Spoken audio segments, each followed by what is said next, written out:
Daxi inspected her terminal, ensuring everything was accounted for. Drinks, food, audio projectors, everything she needed for the long session ahead. As the galactic curator and documentarian of music, her job was to analyze, classify, and document music in all its forms from all species of the galaxy. Today's assignment was to categorize the music of the galaxy's newest species, humanity. Daxi sat down at her terminal and opened the Galactic Alliance's newly released historical and anatomical reports of the humans. While normally outside her purview, such information often provided greater insight into a species' musical history and ability. As Daxi read the anatomical report, she could not help but chirp in excitement. This would certainly be a historic entry for the galaxy. Humans possessed a highly complex and unique form of vocalization. Most species, both sapient and non-sapient, relied on vocal cords and a larynx to produce sound. Some relied on rubbing extremities together, or nasal airflow for vocalization. But humans used a combination of vocal cords, larynx, airflow, tongue, and other articulators to produce a wide variety of sounds, as well as controlling the volume and pitch of each individual sound. Indeed, it appeared that even a human's emotional state could influence the sounds they produced. Combined with various other physical features, humans appeared to have a maximum vocal range of 7 octaves. Daxi sat in stunned silence. 7 octaves, she murmured.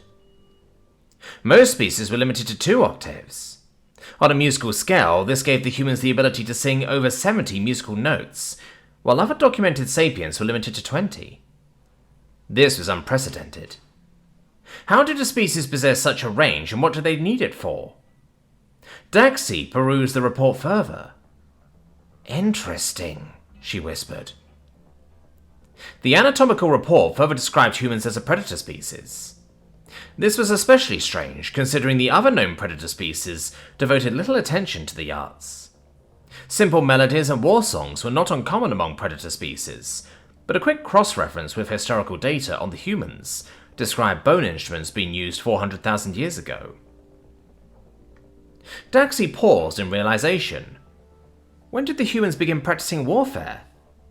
Like most predatory species, humans excelled in warfare. It was potentially their strongest asset, considering they had already declared and won 2 interstellar wars even before their admission to the Alliance. Daxi quickly scrolled to humanity's earliest history.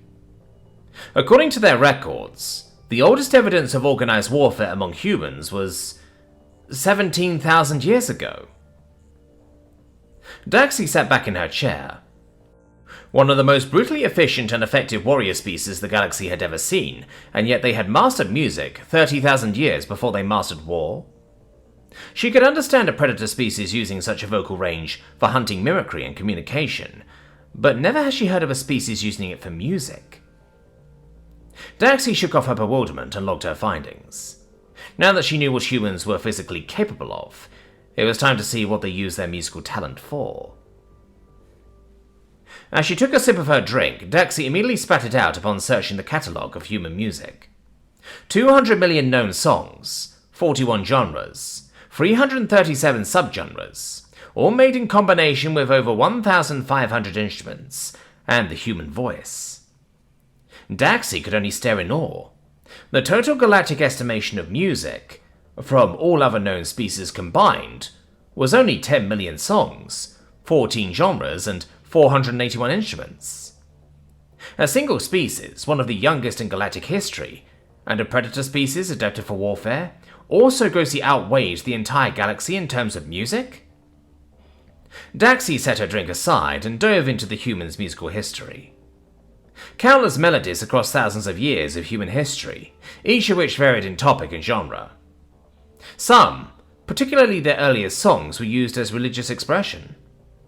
Others were used as methods of self-expression, judging by the translations of their titles. Even more staggering was the range of their instruments, from towering building-sized organs to diminutive instruments like a slide whistle. Others still included a most peculiar instrument, a theremin, which used electric fills and hand movement, to a rather annoying instrument called a vuvuzela, Next was the songs themselves. For documentation, Daxi first chose the oldest known song in human history, Hurrian Hymn No. 6, dated 1400 BC. A peaceful melody, almost soothing her to sleep as she logged its historical significance. She then jumped ahead to a song labelled Desiree, dated 1874 AD. Daxi fell out of her chair as a powerful melody blasted through her audio projectors, a choir of human voices inspiring both awe and fear. Daxi quickly chose a random song as she sat back down, hoping the next one did not induce a heart attack. The new song was labelled 1812 Overture, and featured a wonderful collection of stringed instruments, wind instruments, and cannons. Daxi double-checked her translator. Surely this must be a glitch. 2 reboots and 3 diagnostic checks revealed the translation to be accurate. Artillery cannons, used as instruments. The recording further confirmed the translation, 4 cannons firing in a synchronous pattern in time with the music. She should have expected as much, coming from a predator species. Humans were certainly creative. Now that she had documented some of the humans' older music, Daxi was eager to see how a predator species expressed themselves. Daxi could scarcely keep up with her notes as she heard song after song. Strangely, she even found herself occasionally moving along with the music. Each song was unique in its own way, some telling stories, some exclaiming protest, some expressing every emotion ranging from happiness, anger, courage, sadness, love, mating, vigorous mating, hope, comfort, and even humor. In one, a human at his emotional limit sang about simply having no cares left to give. Another sang of perseverance despite life's hardships. The one after depicted a human defending their right to festivities. The next was about a human proclaiming the apparent superiority of his home province. The following tune sang of a human's hope that his new life will be fruitful. Oddly, another song appeared to condemn war despite humanity's obvious talent for it. Still others provoked more intense and personal responses from her. Coincidentally, it appeared many of these songs were considered among humanity's favourites. One song spoke of a human who found themselves deeply in love with their mate. Daxi smiled as she briefly touched the bond of marriage atop her head, for her own mate would often say such things. The following told the story of a musician whose songs brought joy to the downtrodden, a feeling her job often gave to her when she felt sad. Another song, written by one of humanity's most revered musical artists, told the tragic tale of a wayward soul that reminded her of a friend from her youth. However, the most astonishing was a recording of 70,000 humans singing in unison.